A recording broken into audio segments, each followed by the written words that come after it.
8:34 de la mañana. Culiacán, la capital del estado de Sinaloa, todavía se desperezaba de un sueño tardío. El aire matutino estaba denso con el olor a café recién tostado y los pregones familiares de los vendedores ambulantes. Pero entonces, todo fue desgarrado. ¡Bang! ¡Bang! ¡Bang! No fueron disparos aislados. Fue una sinfonía de la muerte, una lluvia de balas, violenta, demencial. Se abatió sobre el bulevar Pedro Infante, justo frente a los niños aún somnolientos que iban a la escuela, justo frente al edificio de la Secretaría de Educación, un símbolo del futuro. Una camioneta blanca, que alguna vez fue reluciente, se detuvo en seco como una bestia herida de muerte. El parabrisas, hecho añicos como una telaraña, y cientos de impactos de bala acribillaban su carrocería. Adentro, un hombre con el uniforme de élite de la policía estatal se desplomó sobre el volante. La sangre teñía de rojo su camisa, empapando tanto el orgullo como los ideales que una vez portó. Ese hombre era David Cristobal, pero el mundo del crimen y los que se mueven en la sombra del poder lo conocían por otro nombre, un hombre que infundía tanto respeto como terror: Comandante Nitro. Su muerte no fue un accidente, no fue un robo callejero, y mucho menos fue un error. Fue una sentencia, una ejecución pública y brutal, llevada a cabo por fantasmas profesionales. Descendieron de un vehículo oscuro sin placas. Se movieron en una perfecta formación táctica, con armas largas en sus manos. Actuaron con la velocidad del rayo y desaparecieron como si nunca hubieran existido, dejando atrás una ciudad enmudecida, una esposa agonizando en un charco de sangre y un mensaje escalofriante para todo Sinaloa: cualquiera que se atreva a desafiar al sistema será borrado, sea quien sea, esté donde esté, sea de día o de noche. Y en ese mismo instante de horror, a cientos de kilómetros de distancia, el sofisticado sistema de vigilancia C5, el ojo todopoderoso del gobierno, parpadeó. Una falla técnica que duró exactamente 120 segundos, lo justo para encubrir el crimen. ¿Coincidencia o un acto de sabotaje orquestado desde adentro? La primera grieta había aparecido, y de esa grieta, una verdad aterradora estaba a punto de brotar. Una verdad que podría hundir a toda una institución. La muerte del comandante Nitro no fue el final. Fue solo el disparo de salida de una guerra por la verdad, una guerra encendida por un testamento no escrito con tinta, sino con sangre y las líneas de código ocultas en una diminuta memoria USB, código Nitro. Para entender por qué el comandante Nitro tuvo que morir de una manera tan fulminante, debemos retroceder en el tiempo. Debemos hojear las páginas de expedientes teñidos de leyenda y escuchar los susurros cargados de odio en los pasillos del poder. David Cristobal, a sus 37 años, era un fenómeno extraño dentro de la policía de Sinaloa, una institución que durante mucho tiempo había luchado contra el fantasma de la corrupción y la infiltración de los cárteles. No provenía de una familia con tradición en la fuerza, ni tenía conexiones políticas que lo respaldaran. Ascendió por mérito propio, por su audacia y por una fe férrea, casi ingenua en la justicia. Sus hazañas en Mazatlán, Escuinapa y Navolato se habían convertido en leyenda dentro del cuerpo. Se decía que Nitro nunca retrocedía.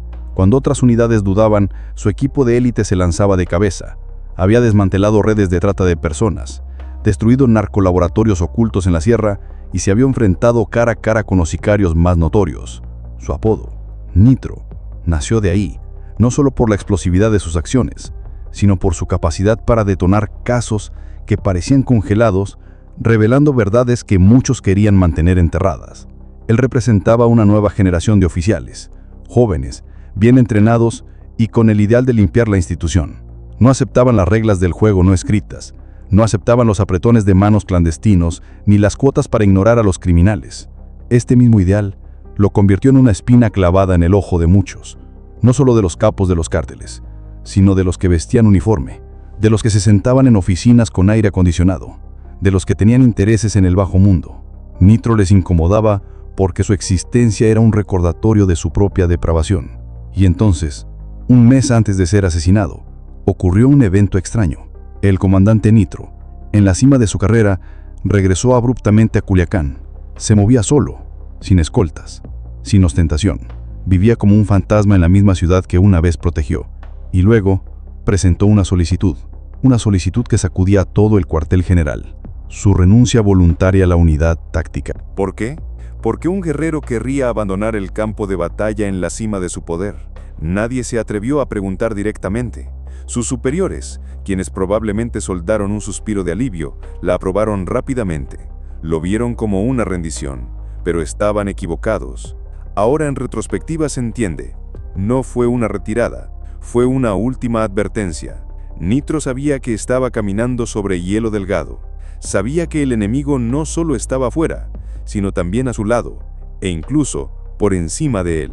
Había descubierto algo demasiado grande, demasiado podrido. Su solicitud de renuncia fue su último intento por proteger a su familia, por salir del pantano antes de que lo hundiera. Pero ya era demasiado tarde. No estaba renunciando, solo intentaba escapar de una sentencia de muerte que ya había sido dictada. Los rumores comenzaron a extenderse como un incendio forestal, que Nitro no era solo un buen policía, se había convertido en un investigador independiente. Había recopilado en secreto un vasto archivo de información, expedientes de casos archivados inexplicablemente, grabaciones de conversaciones entre políticos y criminales, mapas de rutas de trasiego protegidas por la policía, listas de empresarios fantasma detrás de operaciones de lavado de dinero. Tenía en sus manos nombres, fechas, pruebas irrefutables. Un archivo que nunca debió existir. Un archivo cuya existencia significaba la caída de una multitud de figuras poderosas. La pregunta ya no era ¿quién quería muerto a Nitro? La pregunta ahora era ¿quién de entre los poderosos no quería que guardara silencio para siempre? La ejecución a plena luz del día no solo buscaba matar a un hombre, buscaba matar un símbolo de resistencia, apagar la última chispa de esperanza de una justicia limpia. Y cuando el símbolo cae, la verdadera guerra comienza. Una guerra que no se libra en las calles con armas de fuego, sino en habitaciones oscuras, en las pantallas de las computadoras, y en una carrera contra el tiempo para descifrar el legado final del comandante caído. Menos de 24 horas después de los disparos fatídicos, mientras Culiacán seguía sumida en la conmoción y el miedo, un jet privado sin logotipos ni insignias aterrizó sigilosamente en una pista auxiliar del Aeropuerto Internacional Rafael Buelna. La noche lo envolvió, como si quisiera ocultar la identidad de su pasajero especial. El hombre que descendió por la escalerilla no era ni un político ni un empresario. Se movía con la determinación de un predador. Su mirada era de acero, y su traje a medida no lograba ocultar la complexión de alguien que ha pasado por un entrenamiento riguroso. Era Omar García Harfuch, el titular de la Secretaría de Seguridad Federal. Su apodo en los círculos de inteligencia era el Hombre de Hierro, conocido por su dureza, su inteligencia y su intolerancia a la corrupción. Ni un solo comunicado de prensa, ni un convoy de escoltas llamativo.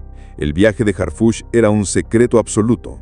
Según la versión oficial filtrada, de manera deliberada, venía a revisar los protocolos operativos. Pero la verdad, como todo en esta historia, siempre tiene una fachada y un núcleo descarnado. Harfuch había venido a cazar, y su presa no eran los pistoleros de poca monta de la calle. Su primer destino no fue la escena del crimen, ni la comisaría local.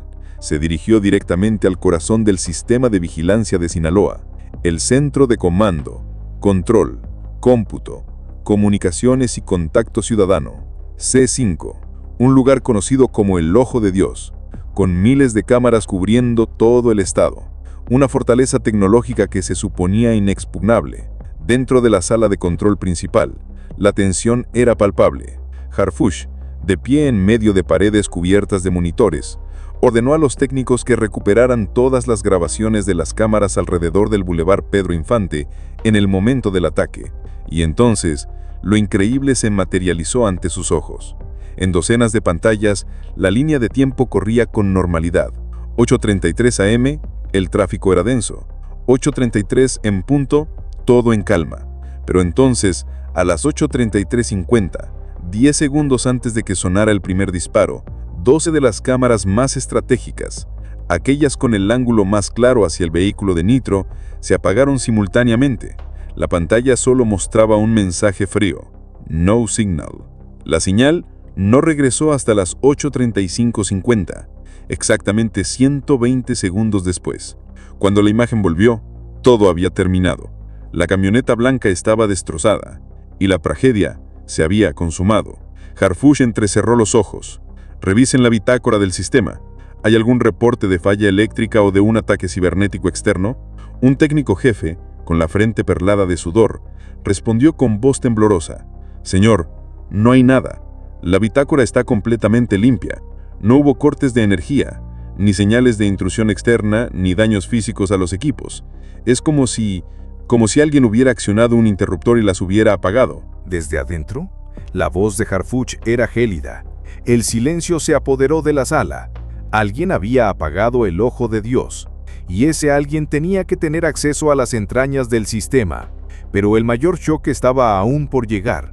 ¿Dónde está el disco duro de respaldo?, preguntó Harfuch, su voz ya sin disimular la furia. Lo estamos revisando, señor. Minutos después, otro experto en ciberseguridad se acercó, con el rostro pálido como el papel. Señor, es increíble. El disco duro de respaldo de ese perímetro ha sido formateado por completo. Se ejecutó una orden de borrado profundo de forma remota solo minutos después del ataque. ¿Cómo? Para ejecutar esa orden, se necesita una clave maestra, una compleja cadena de cifrado que solo se asigna a 3 personas en todo el sistema del C5 de Sinaloa. Harfuch miró fijamente al experto. ¿Quiénes son esas 3 personas? ¿Dónde están? La respuesta confirmó su peor pesadilla. Señor, según los registros, el subcomandante a cargo de la tecnología está de vacaciones en Cancún. El jefe de ciberseguridad está en una conferencia en Guadalajara. Las ubicaciones de ambos han sido confirmadas. ¿Y el tercero? El tercero, un administrador de sistemas de alto nivel, se reportó enfermo desde ayer. Estamos intentando contactarlo, pero es inútil. Ha desaparecido. Harfuch no dijo nada más. No lo necesitaba. El cuadro era dolorosamente claro. El asesinato del comandante Nitro no fue solo un acto de criminales callejeros. Fue una operación perfectamente coordinada entre el bajo mundo y traidores dentro del propio aparato gubernamental. Una traición al más alto nivel. Mientras tanto, en el laboratorio de criminalística, un equipo de forenses examinaba meticulosamente cada objeto del cuerpo del comandante Nitro. Y entonces, un médico experimentado sintió algo duro debajo del chaleco antibalas, justo cerca del corazón. No era un fragmento de bala. Era rígido y rectangular. Con un bisturí, cortaron cuidadosamente la tela de Kevlar. Adentro, cosido con hilo quirúrgico y sellado con cinta médica, había un pequeño objeto negro, sin marcas. Una memoria universal USB. Estaba etiquetada a mano con un simple número de caso. Evidencia 7C. Pero cuando esta noticia fue reportada de urgencia a Harfuch, él supo que no se trataba de una evidencia ordinaria. Era una bomba de tiempo. Era el testamento del hombre muerto. Era el código Nitro. La diminuta e inerte memoria USB fue colocada en un contenedor especial y transportada directamente a un laboratorio secreto de ciberseguridad en la Ciudad de México bajo la más estricta escolta. Omar García Harfuch sabía que lo que contenía podría ser la clave para resolver todo el caso o podría ser una trampa sofisticada. El mejor equipo de la unidad de inteligencia cibernética fue convocado. Trabajaron en una sala limpia, completamente aislada de cualquier red externa. El sudor de la tensión goteaba en un silencio casi absoluto, roto solo por el tecleo constante y el zumbar de los servidores. La memoria USB estaba protegida por múltiples capas de encriptación de grado militar. No era algo que un aficionado pudiera haber creado. Su creador sabía exactamente lo que hacía y sabía que alguien intentaría acceder a ella. Después de horas de usar supercomputadoras para ejecutar miles de millones de algoritmos, sonó un pitido. La primera capa de encriptación había sido rota, y entonces un solo archivo apareció en la pantalla. Su nombre era simple, pero lleno de significado. Código Nitro.zip. Cuando los expertos descomprimieron el archivo, aparecieron 5 subcarpetas, numeradas del 1 al 5. Dentro de cada carpeta había un caso. 5 casos aparentemente sin relación, ocurridos en diferentes momentos y lugares. Pero cuando los expertos empezaron a revisarlos, un patrón aterrador comenzó a emerger. Cada caso había sido investigado por Nitro con un detalle extremo. Había pruebas completas, imágenes de vigilancia, grabaciones secretas, declaraciones de testigos, transacciones financieras anómalas, diagramas de redes criminales. Pruebas tan sólidas que podrían enviar a cualquier banda a la cárcel por décadas. Pero la parte final de cada expediente era extrañamente idéntica. Después de cientos de páginas de documentos y pruebas irrefutables, había una resolución final de la Fiscalía sellada en tinta roja con las palabras «No procede», ni una sola explicación, ni una justificación legal. 5 grandes investigaciones, construidas meticulosamente, todas ellas sofocadas por un solo sello, habían sido enterradas vivas. Un escalofrío recorrió la espalda de Harfuch. Esto no era negligencia, era un sistema de encubrimiento deliberado. Caso 1. Una red de narcotráfico de metanfetamina a gran escala en Mazatlán, operando bajo la fachada de una empresa de exportación de mariscos. Nitro había trazado todo el camino de los precursores químicos, los laboratorios y las rutas de envío a Estados Unidos. El expediente incluía los nombres de comandantes operativos de la policía local que recibían sobornos para hacerse de la vista gorda. Resultado: no procede. Caso 2.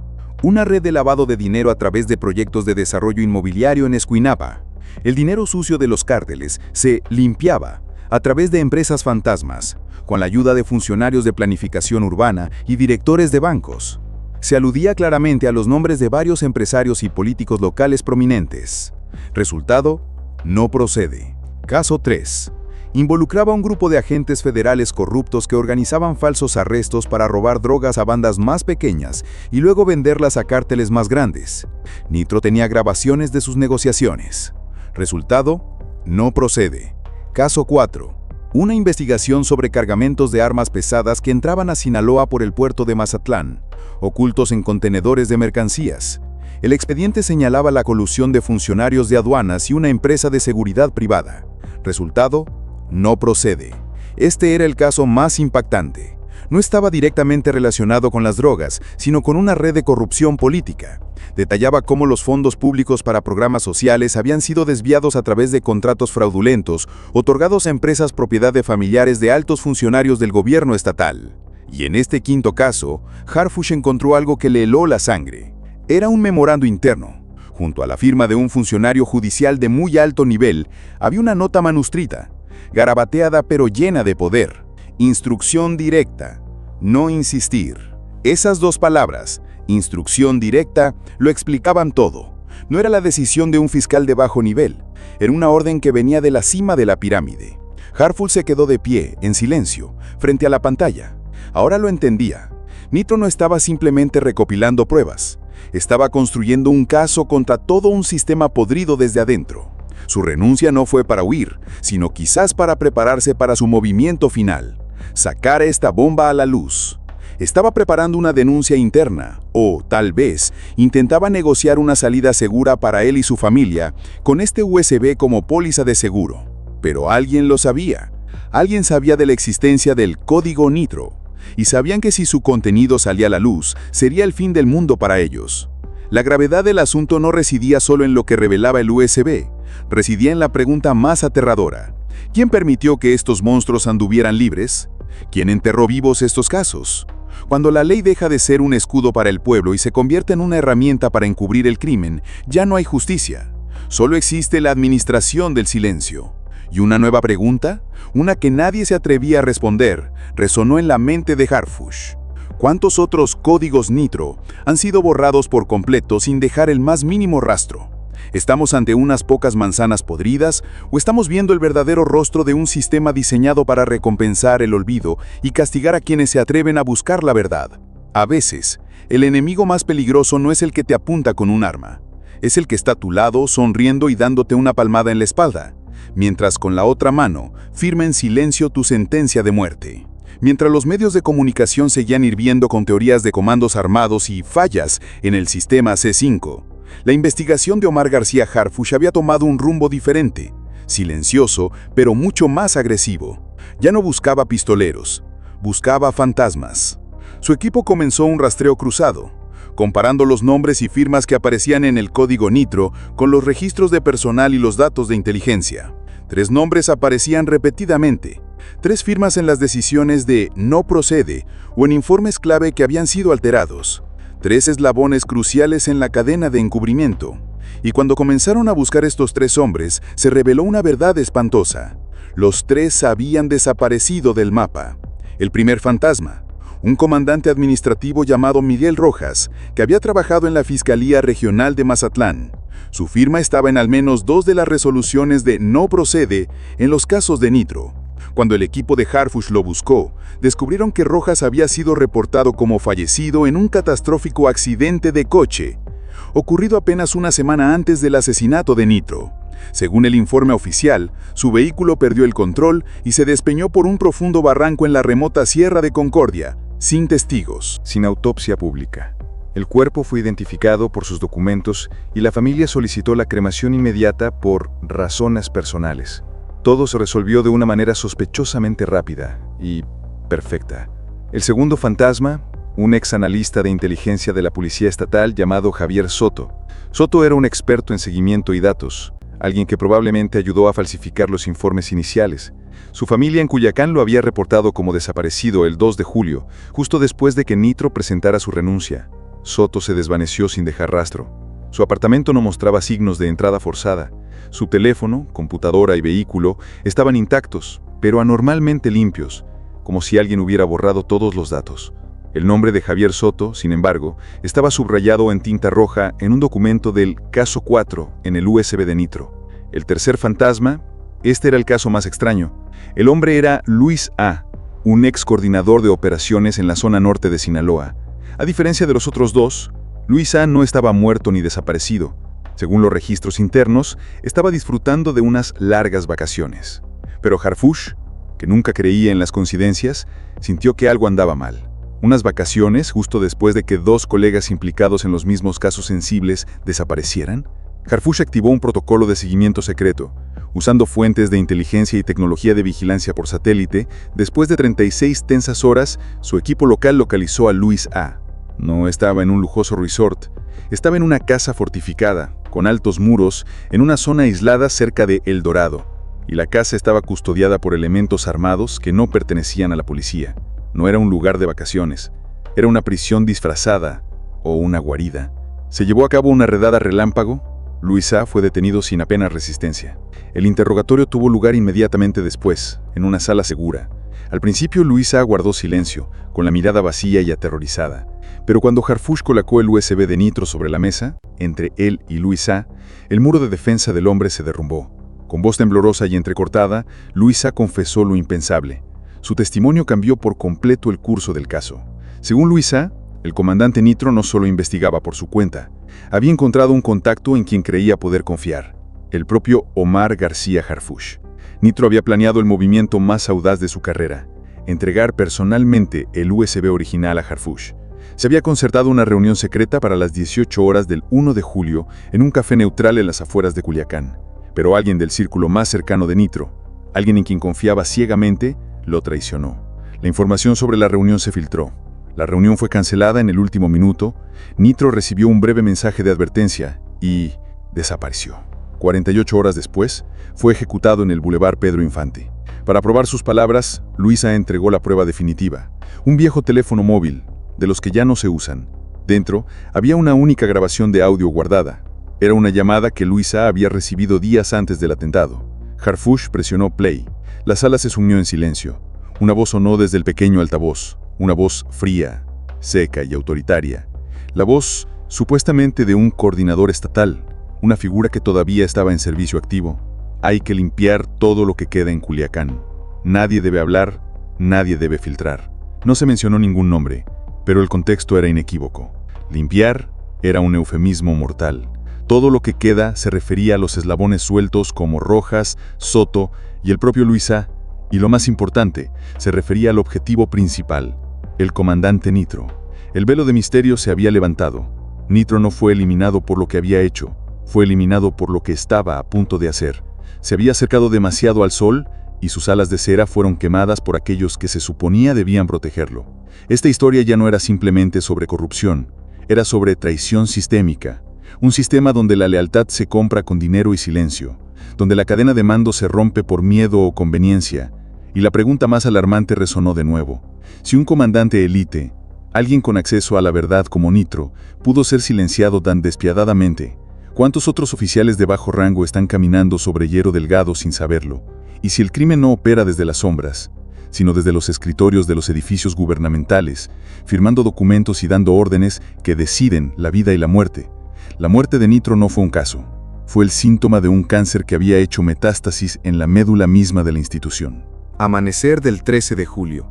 Menos de 72 horas después de que el código Nitro fuera descifrado y la confesión de Luis A. fuera grabada, Omar García Harfuch sabía que el tiempo se agotaba. La red de traición, al saberse expuesta, actuaría frenéticamente para borrar cualquier rastro restante. No podía usar los canales normales, no podía confiar en las fuerzas locales. Tenía que actuar desde fuera, con un golpe devastador y sorpresivo. En una sala de mando secreta, Harfuch activó una operación sin precedentes en la historia de la seguridad mexicana moderna. Su nombre en clave, Protocolo Fénix. El nombre no fue elegido al azar. El Fénix es el símbolo del renacimiento de las cenizas. Esta operación no solo buscaba vengar la muerte de Nitro, su objetivo era quemar todo el sistema podrido, con la esperanza de que algo más limpio pudiera resurgir de sus cenizas. Era una acción extraordinaria, reservada para escenarios de infiltración y traición sistémica. La prioridad no era contener, era purgar. A las 3:26 am, se firmó una orden ejecutiva conjunta y ultrasecreta. Se formó una alianza de poder sin precedentes. La Secretaría de la Defensa Nacional, Sedena, la Secretaría de Marina, SEMAR, la Administración de Control de Drogas de Estados Unidos, DEA, quienes tenían un interés directo en detener el flujo de drogas desde Sinaloa, y la Unidad de Inteligencia Cibernética de Harfuch. El objetivo era claro: capturar con vida a 3 operadores clave de la red protegida descrita por Nitro. Sus nombres aparecían en clave en los documentos, pero el análisis de datos cruzados reveló sus verdaderas identidades. El Contador, un exfiscal auxiliar que había firmado la orden de no procede para más de 14 grandes casos de narcotráfico, a pesar de las pruebas irrefutables.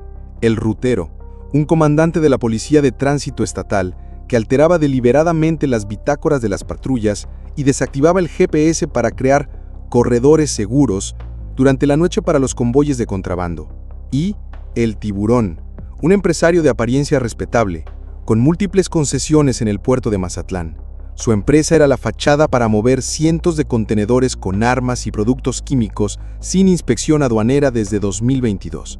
La fase crucial del Protocolo Fénix tuvo lugar en la zona industrial costera de Mazatlán, la guarida del Tiburón. Al amparo de la oscuridad, un equipo de fuerzas especiales de élite de la Marina, en coordinación con agentes federales y de inteligencia de la DEA, rodearon un gigantesco almacén logístico. La reidada fue relámpago. Las puertas del almacén volaron por los aires. Dentro, la escena superó todas las estimaciones. No había mercancía ordinaria. Había millones de dólares en efectivo, empaquetados cuidadosamente en bolsas térmicas para evadir los escáneres. 5 dispositivos de interferencia de señales de grado militar, lo suficientemente potentes como para cegar a los satélites espías. Y lo más importante, sobre un escritorio había 2 libros de contabilidad escritos a mano. Ese era el santo grial de la investigación. Columnas repletas de cifras, pagos, fechas e iniciales o nombres en clave. El equipo de análisis de datos de Harfuch trabajó en el lugar. En solo unas horas, cruzando la información con los datos de inteligencia, descifraron esos nombres. Correspondían a al menos 7 funcionarios públicos todavía activos, incluyendo gente del Poder Judicial, la policía y el gobierno local. Desde un puesto de mando improvisado en la base naval de Topolobampo, Omar García Harfuch emitió una declaración breve pero contundente, transmitida directamente a los más altos niveles del gobierno.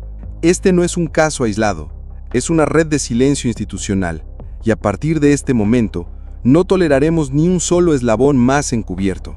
El mensaje fue como una bomba de relojería. La tensión se apoderó de los estados costeros. Lo que parecía una operación contra un criminal específico se había transformado en un terremoto, un ataque directo al sistema de protección que durante años había operado con impunidad desde dentro. Pero la guerra apenas comenzaba. El Protocolo Fénix había cortado algunos tentáculos del pulpo, pero su cabeza todavía estaba escondida en algún lugar, en oficinas de lujo, detrás de sonrisas políticas. Nuevas preguntas, más grandes y aterradoras, surgieron. ¿Cuántas redes como esta siguen operando bajo el amparo del silencio? ¿Y cuántos comandantes Nitro más tendrán que caer antes de que el sistema se limpie por completo? A veces la verdad no muere con el hombre. No queda enterrada bajo 3 metros de tierra. Vive en una memoria USB cosida cerca del corazón. Viven el recuerdo doloroso de una viuda. Viven una carpeta digital que los poderosos intentaron desesperadamente borrar, pero fracasaron. El caso del comandante Nitro hizo más que exponer una red de corrupción. Desgarró una herida en el alma de toda una nación, una grieta profunda en el corazón de la institución. Es un vacío que no puede llenarse con discursos floridos, promesas vacías o conferencias de prensa orquestadas. Solo puede sanarse con 3 cosas: memoria, justicia y acción. Semanas después de la Operación Fénix, en una rara entrevista, la esposa de David Cristóbal, que milagrosamente sobrevivió al ataque, pronunció una frase en un susurro más doloroso y poderoso que cualquier grito. Él no fue un héroe, solo fue alguien que se atrevió a decir no, y por eso lo borraron. En esa simple palabra, no, se encierra todo un legado. No es solo una negativa, es el coraje extraordinario de alguien que ya no acepta vivir con miedo. Es el gesto de quien decide cruzar la línea, aún sabiendo que puede que no haya camino de regreso.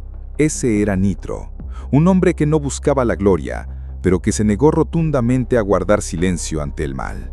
Hoy, su historia ya no es una crónica policial. Se ha convertido en un espejo para todos nosotros, para los que visten un uniforme, para los que tienen un voto en sus manos, y para aquellos de nosotros que a veces elegimos el silencio por costumbre, por miedo o por apatía. Porque, pregúntate a ti mismo, si un comandante de policía honesto tuvo que morir para que un USB sobreviviera, ¿cuántos más tendrán que caer para que todo un sistema cambie? La herida de Sinaloa, de México, sigue sangrando, pero lo que hagamos con ella hoy puede ser el comienzo de algo nuevo. La verdad ya no es propiedad exclusiva del poder. Ahora está en manos de cada ciudadano que se atreve a exigirla. Si esta historia te ha conmovido, no dejes que caiga en el olvido. Compártela. Deja tus comentarios. Guárdala, porque la memoria también es una forma de resistencia. Y alzar la voz de forma clara y decidida es el primer paso, el más importante, para no rendirse jamás.